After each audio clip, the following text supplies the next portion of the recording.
नमस्कार दोस्तों, मैं विनीता टैरोल आंसर से।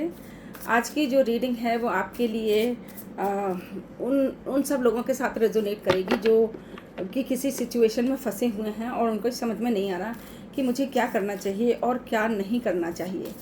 तो देखते हैं कि यूनिवर्स आपके लिए क्या मैसेज लेके आ रहे हैं, आपको क्या करना चाहिए और क्या नहीं करना चाहिए। तो इस रीडिंग को आप लास्ट तक ज़रूर देखिएगा, क्योंकि ये रीडिंग आपके साथ कहीं ना कहीं ज़रूर रेजोनेट करेगी।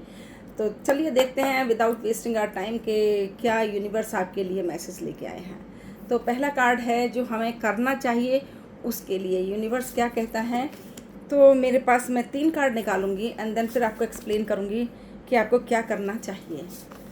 सो पहला कार्ड मेरे पास है पेज ऑफ पेंटिकल्स का, दूसरा कार्ड मेरे पास है द सन का एंड तीसरा कार्ड मेरे पास है 6 ऑफ पेंटिकल्स का।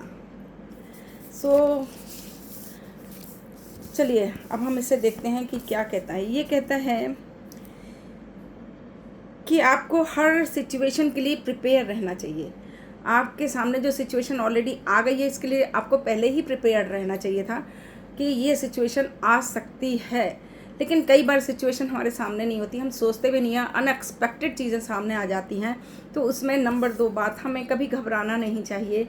हमें हमेशा एक हिम्मत रखनी चाहिए, साहस रखना चाहिए, क्योंकि आप में वो ताकत है, वो शक्ति ऊपर वाले ने दे के भेजी है कि आप किसी भी सिचुएशन के सामने कभी भी हार नहीं मान सकते और आप अपने हिम्मत को रखते हुए चीज़ों को आगे बढ़ा सकते हैं, अपने प्रॉब्लम्स को दूर कर सकते हैं। लेकिन हमें उसके साथ क्या करना चाहिए कि हमें एक जेनरसिटी के साथ में हमें आगे बढ़ना चाहिए, एक एंथुजियम के साथ में हमें बढ़ना चाहिए। हमेशा आप चेयरफुल रहें, चाहे सिचुएशन कोई भी हो। कोशिश करें, वो मुश्किल है आपके लिए, लेकिन फिर भी कोशिश करें कि आप उस सिचुएशन में चेयरफुल रहें। जब आपका चेयरफुल रहेंगे, आप ओपन माइंडेड रहेंगे, तभी आप सिचुएशन के से लड़ने की आपको सोच आ सकेगी कि आपको क्या करना चाहिए। इसलिए हमेशा ज़्यादा अपने माइंड को जो अपने थॉट्स हैं ना, उनके साथ में कम से बहुत ज़्यादा थॉट्स अपने दिमाग के अंदर ना रखें, उसे ओपन रखें। हाँ, चीज़ें सिचुएशन आई है तो हम इसके हैंडल करेंगे, यही एक एहसास आपको होना चाहिए, यही एक मन में आपका विश्वास होना चाहिए कि हम इस सिचुएशन को हैंडल कर सकते हैं। एंड दूसरा ये है कि हाँ ठीक है, थोड़ा बहुत चैरिटी हमें करते रहना चाहिए। और जो हमारा जो एक पर्सपेक्टिव है हमारी अपनी चीज़ों में, हम उसे चेंज भी कर सकते हैं, हमें उसे चेंज भी करना चाहिए। सिचुएशन के हिसाब से हमें थोड़ा सा बदल जाना चाहिए। तो ऐसा नहीं कि हम उसमें अड़के ही बैठ जाएं। बहुत सारी चीज़ें, कई बार हमें चीज़ें जो हैं वो अपने सोच को भी बदलना पड़ता है। अपने जो, जैसे हम चेस खेलते हैं ना, चेस में हम कभी आगे चलते हैं तो कभी पीछे चलते हैं। इस थॉट के साथ में हमें हमेशा आगे बढ़ना चाहिए और हमेशा अपने गोल्स को, अपने विज़न को सामने रख के हमें आगे बढ़ते रहना चाहिए। लेकिन हाँ, जो सिचुएशन आई उसे हैंडल करने के लिए हमें हमेशा ओपन माइंडेड, क्लियर माइंडेड हमेशा रहना चाहिए और उसके लिए अलर्ट रहना चाहिए। अब हमें क्या नहीं करना चाहिए वो हमें देखना है। तो उसके लिए मेरे पास अगेन 3 कार्ड आए हैं। एस ऑफ कप्स, दूसरा कार्ड मेरे पास आया है क्वीन ऑफ कप्स, एंड जो तीसरा कार्ड है वो है 5 ऑफ वॉन्ड्स। सो पहला card ace of cups, queen of cups and 5 of wands.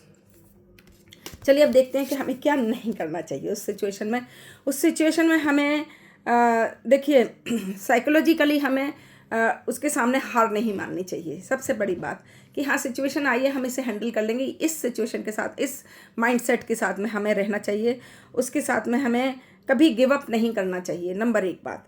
Number 2 बात, हमें अपने इमोशंस पे काबू रखना चाहिए और अपनी इंट्यूशंस को, हाँ, हमें ज़रूर अपना खुला हुआ रखना चाहिए कि अब ऐसा करेंगे तो ऐसा होगा। इंट्यूशन हर इंसान में होती है, आप में भी है। आप भी इसे देख सकते हैं कि किस तरह से हमें इसे सिचुएशन को हैंडल करना है। और अपने इमोशंस पे तो हमेशा, क्योंकि हम इमोशनल होकर बहुत सारी चीज़ों में, कई बार हम काम होते होते भी हम अपने इमोशंस की वजह से उस सिचुएशन में हमें परेशानी आ जाती हैं। एनीवे, और नंबर 3 बात जो हमारे पास है, नंबर 3 कार्ड जो 5 ऑफ वॉन्ड्स है, वो हमें कहता है कि हमें कॉन्फ्लिक्ट से हमेशा दूर बचना चाहिए।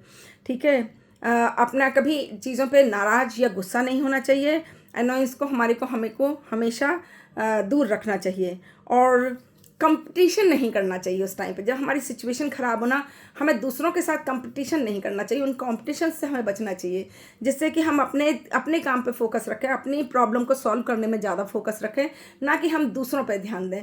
तो इस तरह से आपको अपनी सिचुएशंस को हैंडल करना चाहिए। ये रीडिंग आपके सामने आई है तो ज़रूर आपके साथ में रेजोनेट करेगी। एंड अगर आपको पसंद आई हो तो लाइक और कमेंट ज़रूर करिएगा। एंड अगर आपके साथ रेजोनेट करती है तो इसे क्लेम ज़रूर करिएगा। आप सबसे यही मेरी रिक्वेस्ट है। And thank you very much. Thank you.